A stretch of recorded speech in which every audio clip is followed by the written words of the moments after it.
It was 2:47 a.m. in the heart of Manhattan. The crystal tumbler hit the floor and shattered like a scream in the silence. The golden liquid spilled across the marble like melted gold, catching the soft bar light as it spread. The woman collapsed. With it, sliding off the bar stool like someone whose strings had finally been cut. Her expensive white dress, once perfect and clean, was now soaked with sake, and something else, something heavier. She didn't fall like someone drunk. She fell like someone who carried too much for too long and just ... Gave and around. The room didn't react. The kind of people who dined here were used to hiding things, mistakes, affairs, collapses. They looked away. Phones suddenly important, drinks suddenly empty. No one moved. No one helped, except him. Adrian stood against the far wall, frozen for a second, watching it all. He was a waiter here, 26. Quiet, sharp. The only black server in this upscale Japanese restaurant called Sakura Gardens. RICH people made billion-dollar deals over sushi that cost more than his weekly rent. He knew the rule. When the ultra-rich stumble, you disappear. Especially if you look like him, but tonight, something twisted in his chest. She was struggling now. Her hair, platinum and shining, hung across her face like a curtain. But he could see her hands trembling, not from alcohol, from something deeper, the kind of shaking that comes from fear or maybe knowing something no one else knows. The restaurant had that eerie, late-night silence now. The hum of the fridges, distant clinks from the kitchen. Bartenders quietly disappeared into the back. Everyone pretended this wasn't happening. Everyone. But Adrien, he stepped forward, slow and steady. His mother's voice came back to him, soft but clear in his head. Baby. Sometimes doing the right thing means standing alone. He reached her. Ma'am, he said quietly, kneeling next to her. Let me help you. She looked up. Her face was a mess. Mascara streaks down her cheeks like war paint, but her eyes were sharp. Beneath it all, blue, clear, searching. You're not like them, she whispered. Her words were slurred, but something about them felt ... Drew. Why aren't you running? Adrien blinked. He could feel the security camera on his back. He could imagine Morrison, the manager, watching from his office window 3 floors. Up. He knew what they'd say inappropriate, crossed a line, should have called a female staff member. He should have walked away, protected himself, but instead he gently took both her hands and helped her sit up. Because someone needs to make sure you get home safe. She gave a bitter laugh. It cracked something in the quiet. Home, she said. You know what they're doing here, don't you? Morrison, his friends, late meetings, shipments that vanish. Envelopes under tables. Adrien stiffened. He had noticed patterns, conversations, things that didn't add up. But he never said a word. I've been watching, she went on. Her voice was steadier now. 6 months. Pretending to be drunk, listening, learning just like you. Adrien's eyes narrowed. She looked at him with clarity now, like someone fully awake. I've seen your notebook, she said. You keep it hidden. Times, names, notes. You've been building something. Why are you telling me this? Adrien asked low. She leaned closer, her breath warm, words like a warning. Because tomorrow, they're going to fire you. Morrison's got the papers ready. Says you made female customers uncomfortable. His guys are backing him. It's already done. Adrien felt cold wash over him.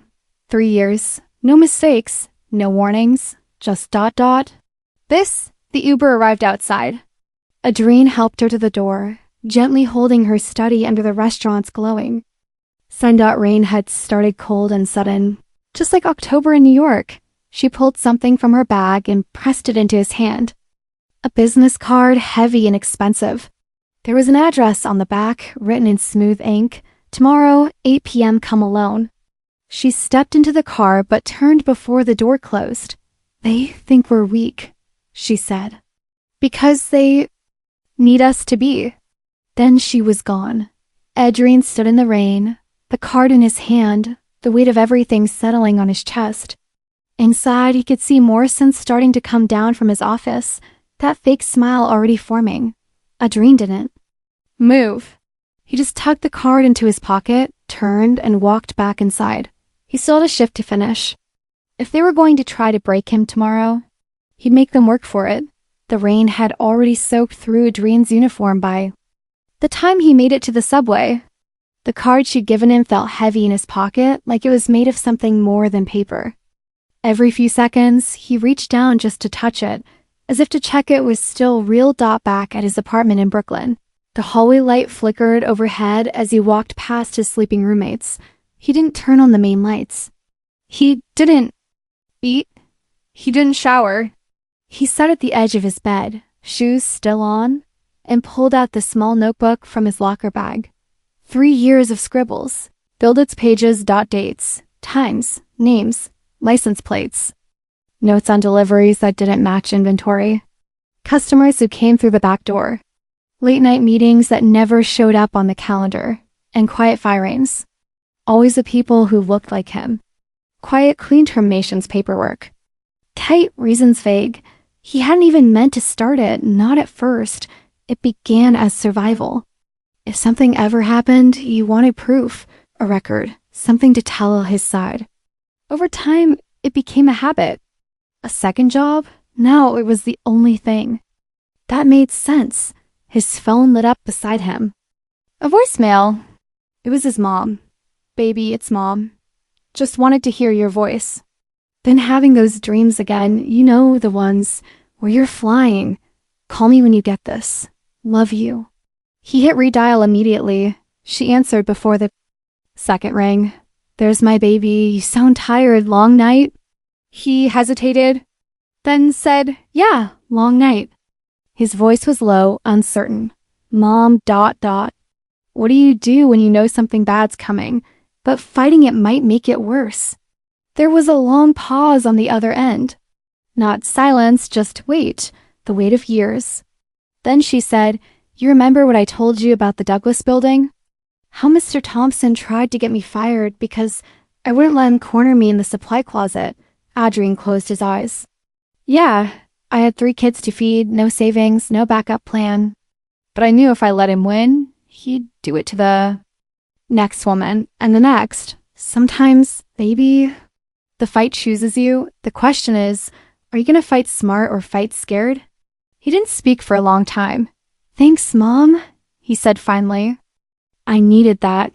After they hung up, Adrien stood at the window. Outside, the city was starting to wake up. Delivery trucks rumbled past. Kids in uniforms walked toward the school bus stop. Life went on. But something in him had shifted. He picked up the notebook again. Read it from the beginning. Each line, each entry felt heavier now. Not just as protection, but as a story, a pattern. A case. His fingers returned to the card. The address on the back was handwritten in smooth, black ink. 8 o'clock. Tonight. Sleep never came. That evening, Adrien stood in front of a building that looked like it didn't belong in this world. Glass walls. Gold trim. A doorman in a perfectly pressed uniform. Drien handed him the card. The man studied it, picked up the phone, said nothing, then nodded and stepped aside. Penthouse? He said. The elevator ride felt endless. Adrien's hands stayed in his coat pockets, fists tight. When the door slid open, Vivian was already standing there, barefoot in a sharp gray blazer. A tablet in one hand and a wine glass in the other. You came, she said. Not surprised. Just ... fact. Drien stepped inside slowly.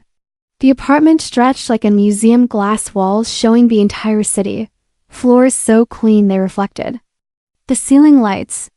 But it wasn't the view that caught his eye. It was the dining table. Covered in documents, stacks of them. Photos, printed emails, files. It looked like a detective's caseboard, only more detailed. More dangerous. 6 months of work, Vivian said, nodding at the mess. Morrison thinks I'm just another spoiled daughter with too much money and not enough direction. He has no idea what I actually do. And what is it you do? Adrien asked. She smiled, tired but sharp. I do hostile takeovers, not of companies, of corrupt systems. She walked over and dropped a thick folder in front of him. His name was on the cover. He opened it and felt his stomach twist. Fake complaints. Witness statements from managers he'd never even spoken to. Accusations of inappropriate behavior with customers, all carefully written. All signed. This is what they plan to use against you tomorrow, she said. Morrison already submitted it to NFR. Adrien stared at the pages, his face unreadable. He's good at this. He's done it 17 times, she replied.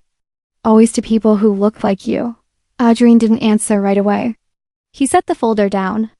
Looked out over the city. What do you want from me? She didn't blink. Everything. Your notes, your memory, your name. I want you to go back tomorrow. Let him fire you. Let him say the words. Adrien turned toward her, confused. You want me to walk into a trap? I want you to let the trap close, she said, stepping forward, voice low and certain. Because this time, we're the ones holding the wire cutters. Adrien didn't sleep again that night. He sat at the small kitchen table in his shared apartment, a mug of cold coffee untouched in front of him. Around him, the apartment felt smaller than usual. 3 roommates. 1 bathroom, walls so thin you could hear whispers through them. The only light came from the hallway, glowing under his door. The folder Vivian gave him sat on the table, open. He read it again and again, trying to understand how someone could create a lie so complete, so official. There were customer complaints, none of which had names. Descriptions of situations that never happened. Signed statements from managers. It was clean, professional, deadly. By morning, he had decided if they were going to erase him, they were going to have to do it while he was. Wide awake. A DRIE and shaved, pressed his best shirt, and laced up shoes that had started to come apart near the soles. When he looked in the mirror, he told himself what his mother used to say. They don't get to tell you who you are. You show them. The subway ride felt longer than usual. Every stop, every screech of the rails felt like it was counting down to something. When he walked into Sakura Gardens, the usual morning rhythm was already moving. Chefs barking orders in the back, staff setting up the dining room. But this morning, something was off. Conversations stopped when he walked in. People avoided his eyes. 2 of the junior managers stood by the office window, watching him like guards waiting for the signal. Adrien didn't flinch. He moved like clockwork, polished glassware, folded napkins, double-checked table placements. If this was his last day, it would be perfect. At 10:47 a.m., the new hostess approached him, her face pale, voice shaking. Morrison wants to see you. Now. Adrien just nodded. Thanks. The walk to Morrison's office felt like crossing a battlefield. His heart pounded, but his face stayed calm. Inside his coat pocket, his phone was already recording. Morrison sat behind his oversized desk like a king holding court. On either side of him were the same 2 junior managers, both white, both smirking, both ready. There was no greeting, no offer to sit. Just this, we need to discuss your future here, Morrison said, or rather your lack of one. Adrien didn't react. I'm listening. Morrison seemed thrown off for half a second, but recovered. We've received multiple complaints. You've made several female customers uncomfortable. There's a pattern of behavior that violates company policy. We've done a full investigation. This decision is final. Adrien looked from Morrison to the other men in the room. Which customers? Morrison blinked. That's confidential. I'd like to address their concerns directly. That's not how this works, Morrison said, sitting back in his chair like a man enjoying the performance. Perception is reality, Adrien, and the perception is, you've forgotten your place. There it was, those words, not in a shout, not in a fit of anger. Calm, cold, deliberate. A DRIE, and felt the weight of 3 years land on his chest. Every time he was asked to work twice as hard.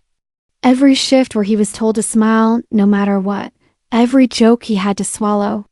Every table where he wasn't allowed to speak unless spoken to. Now it was all leading to this. My place? Adrien repeated, voice even. And what exactly is my place? Morrison leaned forward, smile curdling into something mean. Not here, not anymore. He nodded to the two men. Security will escort you out. You'll receive your final check by mail. And Adrien, Morrison paused, his voice softening with fake concern. I think very carefully about causing trouble. References matter in this industry. I hate for word to spread about your tendencies. Adrien stared at him for a long moment, then nodded. Are we done? Morrison's smirk faltered. Yes, get out. Adrien turned to the door, but before he left, he looked back. Just once. You know what the beautiful thing about patterns is, Morrison? He said calmly. Once you see them, you can't unsee them. And you're nothing but patterns. Then he walked out. Not slouched. Not broken. Upright back in the locker room, Adrien moved slowly. Packed his things. Took his notebook. Left his name tag on the bench. He walked past coworkers who avoided eye contact. Past customers who would never know his name. Out into the sharp, cold October air, he pulled his phone from his pocket and stopped the recording. Then, without hesitation, he dialed Vivian's number. It's done, he said. There was a short pause on the other end. How do you feel? She asked .ie and looked back at the glass doors of Sakura Gardens, still gleaming in the sunlight like nothing had happened. He exhaled. Like I just got promoted. The next day, the sun rose without asking anyone's permission. Adrien stood in the middle of a half-renovated restaurant space in Harlem, surrounded by bare walls, half-painted signs, and the smell of sawdust and possibility. It was quiet, but not the kind of silence he'd grown used to at Sakura Gardens. This silence held promise. It felt like a breath before something new. The building had once been a soul food diner that shut down years ago. Now it was being transformed Harmony House, a new restaurant concept funded by Vivian's company. The vision? A place where culture, flavor, and community met under one roof. No polished pretense, no fake smiles. No more GATEKEEPING.DRIEN walked slowly past exposed brick. Imagine where the tables would go. The open sushi bar, the warmth of real service, not just performance. He ran his hand along the wall, thinking of every step that had led here. His phone buzzed. Check channel 7. Vivian's text read. He ducked into the temporary office, where a small TV sat on a folding table. It flickered to life, and there it was. Breaking news. Major NYC restaurant chain under federal investigation for discrimination and fraud. Adrien sat down slowly, his breath caught halfway through his chest. On screen, reporters swarmed outside Sakura Gardens. Boxes of files were being carried out by agents in navy jackets. The news anchor's voice read out words like systemic abuse, racial targeting, fraudulent imports. Then Morrison, the camera caught him leaving the building through the front doors, head down, shielding his face with a folder. Gone was the proud man who sat behind that desk like a king. He looked smaller. Defeated. Lost. Adrien's phone lit up, with messages from people still working inside. He's in his office crying. Corporate fired him already. They're cleaning out his desk. He keeps yelling that nobody's answering his calls. Adrien allowed himself one deep breath. Not out of joy, but release. Relief. 3 years of holding it in dots, still ... He didn't smile. He turned the TV off and walked back into the main room. Contractors were measuring the floor for the new lighting layout. Someone was setting paint. Samples against the wall. A couple workers nodded as he passed. There was too much to do to celebrate. Later that night, Vivian hosted a private meeting in our penthouse. The living room had been turned into a war room. Maps, timelines, witness statements. Documents spread across the space like battle plans. The legal team had grown attorneys, analysts, even a retired federal prosecutor. They all circled Adrian's notebook like it was a sacred text. One of the lawyers, a black woman with salt and pepper hair and sharp, steady eyes, placed the notebook down with care. "Do you understand what you've built here?" she asked him. Adrian glanced at the pages. "A case?" She smiled softly. "A revolution?" Another attorney rolled out a board with names, 17. Each name belonged to someone. Morrison had fired under false accusations. Some were chefs. Others were servers, hostesses, bussers. Most were black or Latino. None had spoken up before. Vivian pointed to the board. "We're contacting every single one of them. We build our case from the ground up. They think this is about one firing. They have no idea what's coming." Adrian nodded, processing. "And what happens when Morrison tries to spin it? Make it look like I'm just bitter, that I was a bad employee?" Vivian tossed a file across the table. "That's your new contract." He opened it and froze, thought it was real. Signed, backed by Sterling Hospitality Group, a management contract for Harmony House. His name was typed clean across the top. "This is what you're building now," Vivian said. "You're not just fighting what they did to you. You're creating what comes next." Adrian looked at the number on the contract. It was more than he'd made in 3 years combined.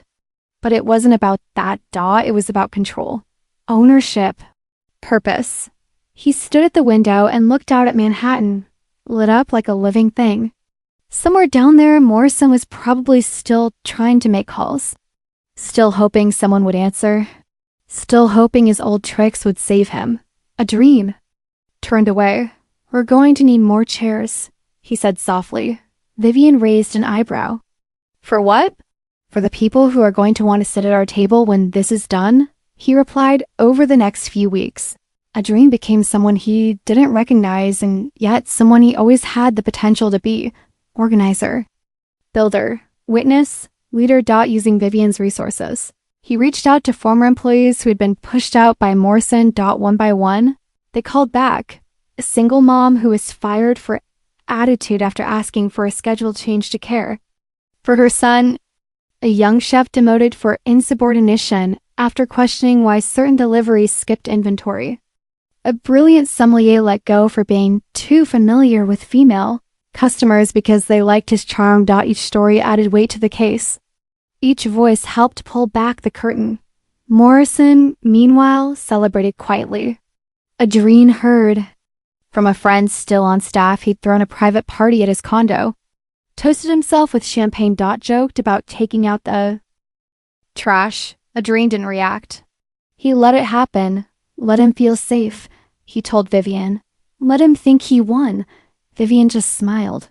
Then we'll show him what real power looks like. 3 weeks later, the sign went up. Harmony House. Coming soon, Adrian stood across the street, hands in his coat pockets, staring at the letters as workers tightened the bolts into the brick wall. Just 6 months ago, this building had been a forgotten shell. Now it was becoming something bigger than a restaurant. It was becoming a promise. Every morning he arrived before the crew. He helped sweep, lifted boxes, took measurements himself. When contractors got lazy, he read books on restaurant leadership between paint drying and floor laying. He watched old documentaries on food justice. And at night, when the team left, he stayed walking the space slowly, imagining it full of life, full of stories. Vivian showed up sometimes, usually late, always quiet. You don't have to be here every night, she told him once. Adrian didn't look up from his clipboard. If I don't believe in it enough to lose sleep over it, why should anyone else? She didn't argue. Back in her penthouse, the legal war continued. Files piled up like bricks for a case ready to be built. 17 former employees signed on. Every one of them had a story that echoed Adrian's. Fired quietly, silenced, forgotten, not anymore. Morrison, meanwhile, had gone silent after the FBI raid. The company cut ties fast. He disappeared from the website. Internal memos started using phrases like isolated misconduct, and no longer with the company. But inside sources said he was fighting, trying to smear Adrien, digging for dirt, calling in favors. But this time, no one was answering. The industry had changed overnight. Now Morrison was radioactive. Adrien? He was the story everyone wanted to follow. Still, Adrien didn't care about interviews. He cared about the kitchen tile arriving on time. He cared about staffing the place right. He wanted Harmony House to feel like everything Morrison's world wasn't warm, open, real. He didn't want token hires. He wanted talent, passion, purpose. One afternoon, he held the first round of interviews at a borrowed space nearby. The candidates came in waves. Former hostess who left hospitality after being yelled at for her accent. A dishwasher who had cooked every night for his grandmother but never been given a chance on the line. A high-end server who'd been told her natural curls looked unprofessional. Adrien listened to them all. Not just their resumes, but their dreams. He didn't ask, "Where have you worked?" He asked, "What would you create if no one told you no?" He hired a hostess who spoke 4 languages. A sushi chef who learned the craft from his father.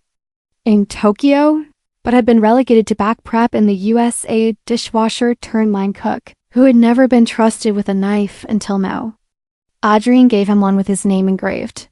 He even brought on a high school student from the neighborhood who admitted he didn't know anything about fine dining but promised he'd show up early and never stop learning. "That's all I ever did," Adrien told him, shaking his hand. The team grew fast and tight. Word spread that something different was being built in Harlem, not just a restaurant. A movement disguised as a menu. Vivian visited the site more often now. She'd lean against the doorway, watching Adrien give direction, laugh with his cooks, solve problems with calm precision. "You were born for this," she told him once. DRIE and shook his head. "No one's born for this. They just keep showing up until it becomes second nature." Still, a piece of him struggled with it, the sudden spotlight, the expectations. He wasn't used to being seen. Not like this. One evening, as the team finalized menu tastings, his mom showed up. She wore her Sunday best, even though it was Thursday. Her hands still smelled faintly of bleach from her cleaning shift earlier that day, but her smile was strong. "I had to see it for myself," she said. Arms open wide, DRIE showed her everything. The tables, the kitchen, the staff. When he opened the office door and showed her his desk, his actual desk, with his name on the door, her eyes filled with quiet tears. "I remember when you used to make sandwiches for imaginary customers," she said, laughing gently. "Look at you now." Adrien leaned against the doorway, watching her walk through the space like a proud architect. "I never wanted this to be revenge," he said. "It's not," she replied. "This is justice with seasoning." The night before the grand opening, Adrien stood in the empty restaurant alone. Every chair was pushed in, every light dimmed to just the right warmth. Candles lined the counter. The place was quiet, but not cold. It felt like someone had already breathed life into it. He walked table to table, checking silverware placements he'd already checked twice. He adjusted the lights, polished a glass. Then finally he sat down, not because he was tired, but because, for the first time, he let himself feel it. The pride, the fear, the responsibility, and something else too. Peace. This wasn't the end of the story. It was the start of a new one. Tomorrow they opened the doors. Tomorrow the world would walk in. But tonight, it belonged to him. Opening day. ADRI. Ian stood in the back hallway of Harmony House, listening to the noise. Not noise, exactly music. Plates clinking, laughter echoing, chopsticks tapping against ceramic. The low hum of joy. He closed his eyes for a moment, just to breathe it in. They'd done it. He buttoned his jacket slowly, fingers steady but thoughtful. The embroidered name tag read Adrien Reeves, general manager, but it still felt surreal. Just 6 weeks ago, he was being walked out of Sakura Gardens by security. Now, his name was on the lease. His vision was on the plate. His people were in the kitchen, on the floor, in every part of this place. When he stepped into the dining room, it felt like walking into a dream someone had written just for him. The tables were full, locals, journalists, couples, families. A mix of colors, cultures, and languages swirled together under warm lights and exposed beams. The Harlem air had its own rhythm. It pulsed through the building like heartbeats sinking in one beat dot at the front. The hostess, the same one Morrison said had an accent problem, welcomed guests with radiant confidence, switching between English and Spanish with ease. At the sushi bar, the old prep cook now shaped nigiri with calm precision, his father's blade gliding like a brushstroke. Even the teenager Adrien had taken a chance on was moving through the room like he was born to be here, proud, steady, eyes wide with purpose. Adrien didn't say much. He walked, nodded, asked quiet questions. Everything good over here? How's that new ginger glazed tempura? Need more towels on table 9? Everyone responded the same way with that look. That we're part of something real. Look, halfway through the night, a reporter from a major food magazine asked for a quote. Adrien declined politely. He didn't want headlines. He wanted to finish refilling the teapot at table 7. Across town, Morrison was unraveling. The news had exploded that morning. Channel 7 broke the story wide open. Federal discrimination suit expands, pattern of racism uncovered at Elite. Manhattan restaurant chain. It wasn't just about Adrien anymore. The legal filings listed all 17 former employees by name. Their testimonies were printed on screen, voiceovers playing over footage of Morrison looking cornered outside. A courthouse? The recordings Adrien had made were public now. One clip played over and over. You've forgotten your place. Viewers didn't forget it. Not after that corporate dropped him within hours. Not just fired Scrod. Emails sent. Statements released. Even former supporters turned silent. His friends weren't answering his calls. His name was trending for all the wrong reasons. A DRIE and didn't watch the news that day. He didn't need to. Instead, he watched the kitchen. The chef called out tickets with sharp clarity. Dishes flowed like music-reeled miso eggplant with collard greens, miso-glazed short ribs over jasmine rice, black sesame cheesecake with hibiscus. Drizzle, east met west not like a clash, but like a duet. A couple in the corner raised their glasses.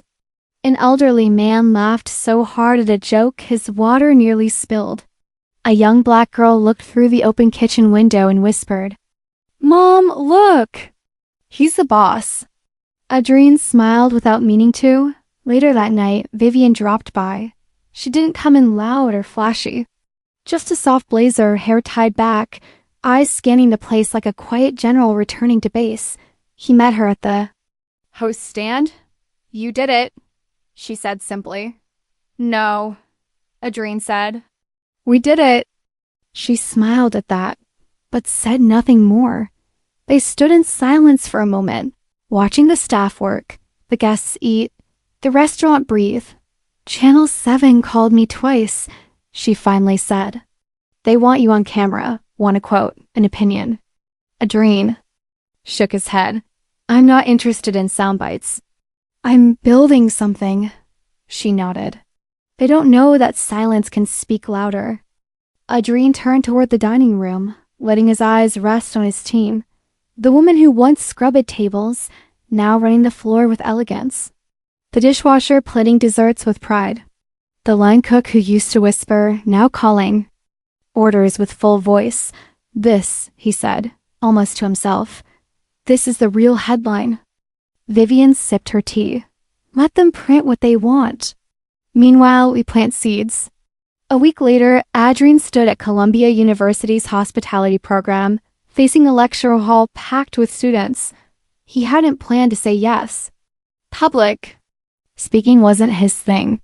But something about the invitation felt necessary. He told them the story, not polished, not dramatic. Just honest. "They'll tell you to know your place," he said. "They won't always say it directly. Sometimes it'll come in suggestions. Sometimes it'll come with a smile. but you'll feel it. He paused, looking across faces that looked just like his, or completely different. But all watching, listening. Your place isn't what they give you, it's what you build. It's what you protect. It's the people you lift up when you finally stand tall. Afterward, a young woman approached him. Her hand shook as she held her notebook. "Mr. Reeves," she said quietly, "I'm starting a new job next week. I'm the only black server there. Any advice?" Adrien smiled, not from pride but recognition. "Keep a notebook," he said. "Be kind, be sharp. And remember, you're not there to prove you belong. You already do." She nodded, holding back tears. As she walked away, Adrien's phone buzzed. Vivian. Morrison just lost his appeal. 15 years. Adrien looked at the message for a second. Then he deleted it. He had more applications to read. 3 new locations to plan. Hundreds of jobs to create. Thousands of lives to change. Morrison was yesterday's news. Harmony House was just getting started. Even after 6 months, Adrien still arrived before everyone else. He unlocked the doors to Harmony House just as the sun broke through Harlem's skyline, warming the glass like it was blessing the day. Before any music played, before the kitchen heated up, before the voices came in, he liked that still moment, that silence, that reminder of how far they'd come. The restaurant was thriving. Lines wrapped around the block on weekends. Reviews called it revolutionary, deeply soulful, dining that nourishes body and history. But Adrien barely read the press. The real validation came from watching people walk in and feel like they belonged. One evening, a black couple walked through the door, hand in hand, clearly dressed for something special. The woman held a small box in her palm. The man looked nervous. Their eyes widened when they saw the prices, but they sat anyway, clinging to each other like their joy was fragile and rare. Adrien noticed. Quietly, he whispered to their server, "Let them order whatever they want," he said, "and tell them, dinner's on us." The server smiled knowingly. "Special occasion?" Adrien's eyes softened. "Every time one of us makes it, that's a special occasion." He returned to the office, a modest room at the back of the restaurant. The desk still had scuffs from when it was donated. On the wall hung a photo of his mother smiling in the kitchen on opening day, folding dumplings with the staff like she'd been doing it her whole life. She still came by sometimes, wearing her old sneakers and carrying a Tupperware full of something. Too spicy for the menu, but too good not to share. "Mom, go home," Adrien would tease her. "You're retired." She'd wave him off every time. "Baby, this ain't work. This is joy. This is family." And she was right in the kitchen. The chef once denied promotions for being too quiet, now trained others with calm leadership. The former hostess managed reservations with grace and precision. The once overlooked dishwasher was now designing a dessert menu that guests asked for by name. They weren't just workers. They were owners of their space, carriers of the mission, builders of something Morrison never understood. Because Morrison had built an empire on fear, control, and silence, Adrien had built a kingdom on dignity. Outside, Harlem thrived. And inside, Harmony House was its mirror, a place where no one was invisible, where names were remembered and dreams were served alongside dinner. One afternoon, Adrien was invited to a city council event. He almost didn't go, but Vivian insisted. "You've done more than open a restaurant," she told him. "You started a movement." He stood in front of a crowded room, activists, business leaders, educators. Behind him was a banner, "Equity starts at the table." They gave him a microphone, but he didn't read a speech. He just spoke simply. "They told me to know my place," he said, "and I do. I've built it, plate by plate, person by person." That's the power they never counted on, not rage, not revenge, but creation, building, refusing to disappear. He paused, scanning the room. "And now we're not asking for seats at their table anymore. We're building our own. And we're making room for everyone they tried to leave out." The applause wasn't loud. It was long, real, From the gut. Later that night, he returned to Harmony House. The dining room was full. Laughter danced in the air. The smells of sesame, soy, smoke, and soul filled the space. Adrien didn't need to be on the floor anymore. His managers had it covered. But he still walked it, table by table, just to feel it. In the corner booth, Vivian sat with two city officials. She raised her glass when she saw him, a silent toast. He nodded back. She was already moving on to the next system. Housing, education, healthcare. She'd helped Adrien take down one corrupted branch. Now she was after the whole tree, but Adrien didn't want politics. He wanted kitchens, teams, places where forgotten people became unforgettable. Later that night, back in his office, Adrien picked up another job application. There were hundreds. Now, some from local teens, some from chefs across the country who heard what Harmony House stood for, some from single moms, immigrants, returning citizens, people who just needed one person to believe in them. Each one was a dream on paper. He opened one from a girl who wrote in the notes, "I've never worked in a place like this, but I've never stopped dreaming of one." He smiled. He saw his younger self in that sentence.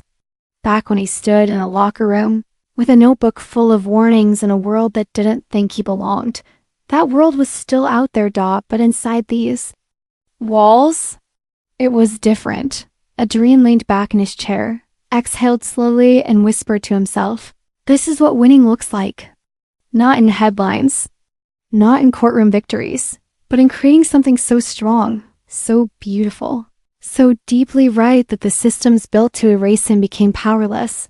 Somewhere in a prison cell, Morrison was learning the truth too late, knowing your place doesn't mean staying silent or small. It means building something bigger than hate can reach. And Adrien Reeves, he was just getting started.